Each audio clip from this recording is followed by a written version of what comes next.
Hey everyone, welcome back to my studying. It's been a while. Fortunately, it's been a while because work was getting very hectic and I just didn't have enough minutes or hours in a day to dedicate my time to this as much as I like doing this. But I'm back, so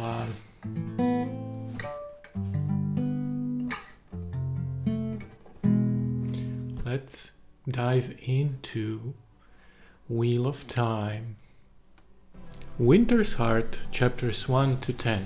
So, this is a book that has a certain reputation, but I dived into it without much knowledge about where exactly the slowdown happens. What I have experienced is that it's a very character-focused book so far. So we have Elayne and her Black Aja hunting team, and they use Terangrial to kind of make a dark friend they caught, Elayne, to retake all of 3 oaths. And it's a tense enough scene on its own, very torturous for our Elayne. And then we have Elayne. We are back to her and her kind of a goal to retake the crown. So in order to retake the crown, she makes a decision to hire some mercenaries. And of course, having mercenaries is one thing, having a leader to lead them is another thing entirely. So she places Brigitte, her warden, to be the Queen's Guard captain. What did I say? And she also has Mazrim time in the vicinity, so she orders him to open up his black tower for inspections. And so then we have Elayne Avienda. They bond together as first sisters, and there's that. Then we have a scene with Red Sister, Tovain Ghazal, and she explores the Black Tower, and she is, if my memory serves me correctly, the one sister that Logain bonded at the end of the last book. And there's that, and then we have a scene with Rand, who pays a visit to the Academy of Karen, and picks the Brain as his kind of steward, if that's the word. And then he proclaims something that I've been waiting for, something very interesting, which is he talks to Min and he tells her of his plan to cleanse the Saidin. And he also kind of tries to muddy the waters a bit, where he how should I put it? He makes it so that a few of the false leads go out in the public, so to muddy the waters for his enemies. Then we're back to Perrin, and we're going to stick with Perrin for a while. I think he is the central figure of this book. So he returns from meeting Massima, the prophet, and Massima wants to go to Rand, but he refuses to go via the ways. So what he does is he decides to go to Rand because he is summoned by Rand, but only by foot or horse. And as Perrin returns from the meeting with Massima, he learns the events of the last book, which is that Faile has been taken with the queen herself by Shido. And in comes Elayne, and she's actually the one who bears the bad news. So she tells him that Faile Aleandra, Morghese, and a bunch of others were taken by the Aiel. And there are some, of course, factions, because factions. There's some there's some conflict with different factions in his camp, because people who are loyal to him want, of course, to return his lady, and people who are loyal to the queen want to prioritize returning the queen. So he tries to address that. Not very successfully, naturally, because he is in the state of great distress himself, which is normal. So we are back to Faile and her suffering, because when she is taken captive, she and all other people, especially women, are ordered to run naked in the frigid winter, and she runs that way until they carry her. And once they arrive, the Shaido arrive the destination, they reveal to the captives that they are all made Gaishain, which is against the custom, but Shaido do a lot of things that are not according to custom. They break a lot of customs. If I'm not misunderstanding or misremembering, any Aiel is forbidden to make Gaishain a non-Aiel. So you can become a Gaishain only if you're Aiel, because you are within that culture. Otherwise, it's a no-no. So what else? Then we have Savannah, who is kind of the leader of the entire operation, and she orders her captured Aes Sedai Galina to heal Faile and the queen and the others when she learns that they are sort of queen's cohorts, and they are to be made her personal Gaishain. So Faile is plotting her escape. At that point, she kind of tries to acclimate herself to the surroundings, pretending to be meek and submissive in order to survive. But Terava immediately sees through it and orders her and the others to spy on Savannah. So we immediately see that there's also a lot of infighting within Shaido. So Faile then talks to Galina and makes a very stupid decision, I think, which is she slips up and reveals to her that she is Perrin and Abarra's wife, which is, she shouldn't have done that. Then we're back to Perrin, and he is having some troubles in his wolf dreams, and Hopper kind of banishes him from the dreams because he enters too deeply into them. I'm not too sure. But the important thing here is, to much of everyone and parents in mind dismay, is that he wakes up in Berlain's tent, which will prove kind of bad later. But why did he wake up in Berlain's tent? Because he and Telenvor almost died in the winter because they were waiting for news of Faile outside. In enters Massima. He is late, and he arrives with more men that Perrin agreed to follow him.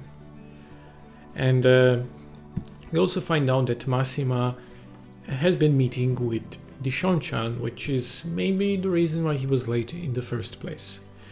Then in comes the negative part of waking up in Berlain's tent. What I referred to earlier is apparently everyone thinks that he slept with Berlain, and that's just great. That's on top of everything that happened to him. This is just cherry on top. But great news. Good news is that Aiel scout return, and they kind of confirm that the captured women are alive, but they also report that some of the Shanshan and Shaido are nearby. And Massima, for some reason, insists on coming with Perrin to rescue Faile, so I'm wondering if he has some hidden agenda. So that's an unofficial question for today, because I'm sure he does have some kind of unofficial agenda. And then we're back to Elayne. She goes through streets of Camelin, and she learns some bad news, which is that her opposition that was kind of captured have been released, freed by an unknown party.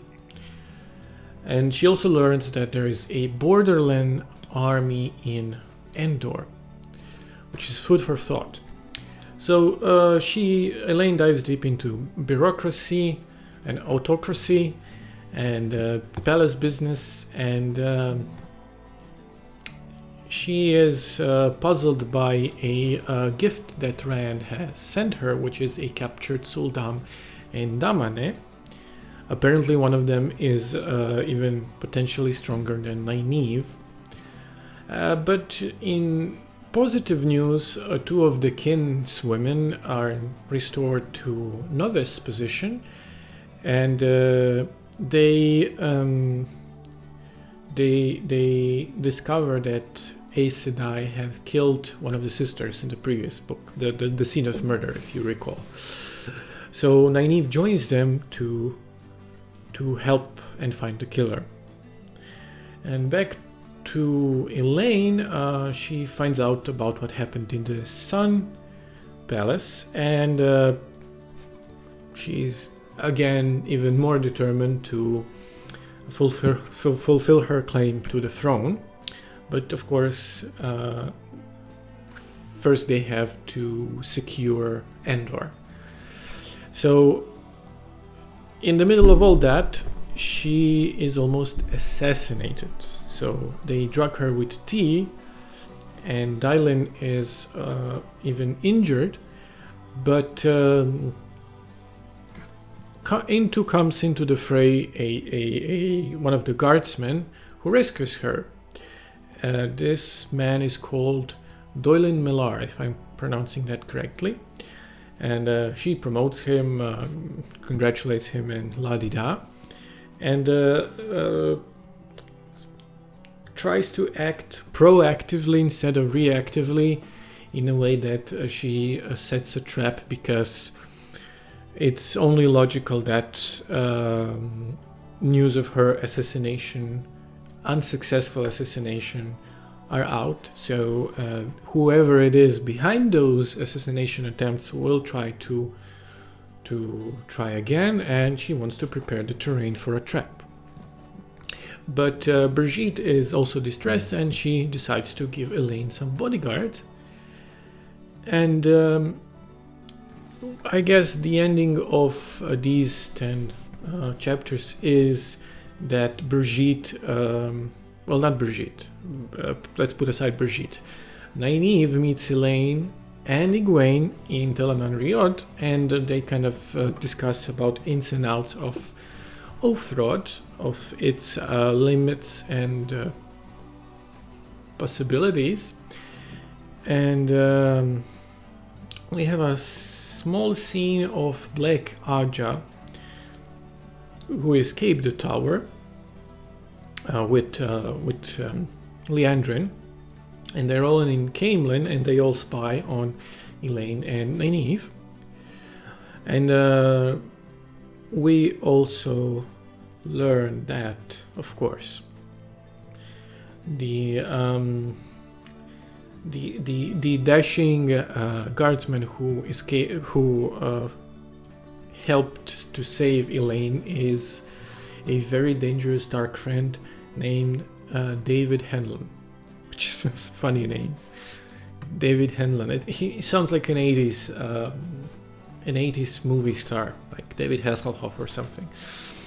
But yeah, that's it. That's it for for the 10 chapters and the recap. Let us move to questions. So I only have several questions because not much plot exactly has happened. The Terran that is used to retake the 3 oaths is called Chair of Remorse. And frankly, I don't know if I've told this already, but that sounds too overpowered. So my question is, will it fall into someone else's hands? Another question is about Damane. So Damane that Elayne received, which I can't recall her name, neither her or Suldam's, but we are to be told that she is potentially stronger than Nynaeve, and I find that hard to believe. Are we talking about raw power or potential power? Because the thing with Nynaeve is the angrier she gets, the stronger she is. At least that my understanding is that there is no kind of limit to her power. It just boils down to how angry she is. She did, truth to be told, break that barrier, and she can use the power when she's not angry, which happened right around the time she rejoined her husband. But is that the truth? And my last question is about Doylin Millar, or the Dark Friend. Robert Jordan has this quality about him where he takes a seemingly tertiary character and reuses them, keeps using them. They never become unimportant. He never wastes them. But the difference being that he builds it up. These secondary, tertiary characters, they don't do much. But with Doylin here, we find out almost immediately that he's a Dark Friend, that he's important. He gets promoted and noticed by the court. So I'm wondering if that's a red herring by Jordan and that he's gonna kill him off soon. And let's move on to things that I liked. What I liked is something that happened at the beginning, and I've talked and asked about this possibility for some time now. Rand announces that he plans to cleanse the Saidin, the male part of One Power. And whether he succeeds or not is another matter entirely, but I'm here for it. I'm looking forward to the attempt, to the plot moving, to him as a character moving towards that, because who he is at this point is directly tied to his looming madness and another person being in his head and all that. So I find this very, very intriguing. And another thing that I liked is this is going to be contradictory because it's also about things that I don't like, but bear with me. So I don't like where the whole Faile kidnapping plot is going, but I do appreciate her cunning nature, her strong willpower and ability to be a tactician in the situation she found herself in. It's almost as if both Perrin and Faile are more compelling characters when they are on their own. When they are together, I just start rolling my eyes. But when they are apart, they have this sudden ability and quality to grow and interact with other characters and be interesting and make decisions and be proactive. So that's my positive. And my last positive is also about being proactive, which is something I do. One thing that I will always appreciate is characters being proactive, not being reactive. Characters being not reacting to the immediate stuff that's happening to them. Characters having their own drive. And Elayne is being proactive and with the crown and everything. And one thing that I'll be interested in seeing is how her relationship with Egwene, with whom she is close to, evolves. Because now we have Egwene, who is... Okay, let's start from the beginning, because I find this very fascinating, right? When two of them met, the power imbalance was such. Egwene was this wilder who came from two rivers. She wasn't exactly high standing. Then we have Elayne, who is the daughter heir. Then they travel together and they train together in the tower, and they're almost equal because Egwene is strong in the power and so is Elayne, and Elayne is a bit sheltered in her own way, but so is Egwene, and they are kind of on same footing. Then Egwene gets position of the Emerlin, and suddenly she is of a higher stature. You see where I'm going with this. And Elayne, even though she's the heir, is without a throne. And now Elayne, what looks like, will eventually seemingly get her position of queen, and they'll be on the same footing again. But this time they will have other kind of different context behind them, because there will not only be Elayne and Egwene, two Aes Sedai, but they will be Elayne, the ruler of the White Tower, and person who has a lot of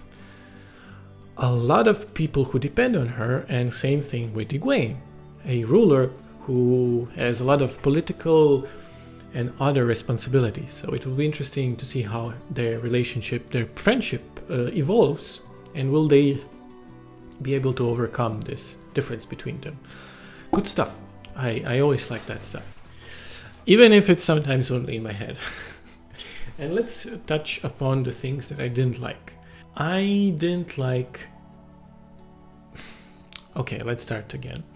I don't like Elayne and Perrin dynamic at best of times. I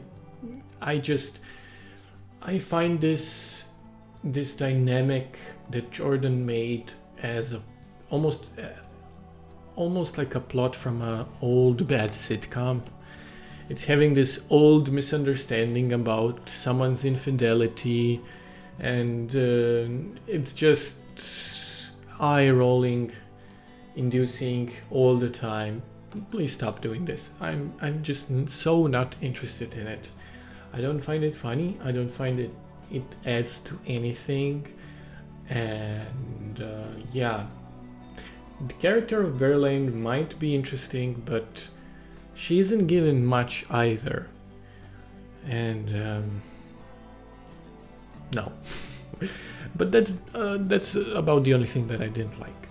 Even though it's a repeating motif that keeps happening in Jordan's books. And let's move on to predictions. My sole prediction is that Matt will barrel into the picture, into the plot, because I'm basing this on nothing. Well, not on nothing. After he was left searching for that boy he took in, he is missing in the story, and I want him back into the story, and that's it. So there's that. That would be all. Once again, I want to apologize for the big gap between the videos. Recently, I was just very busy with work, and it's been overwhelming. And also a lot of life stuff happened. Good life stuff happened. I found out that I'm going to be an uncle, so I'm very happy about that too.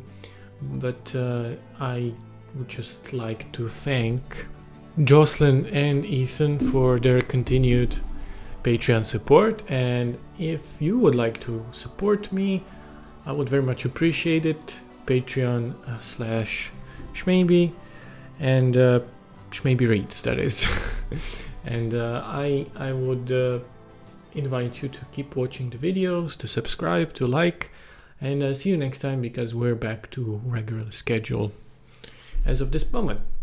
Bye bye.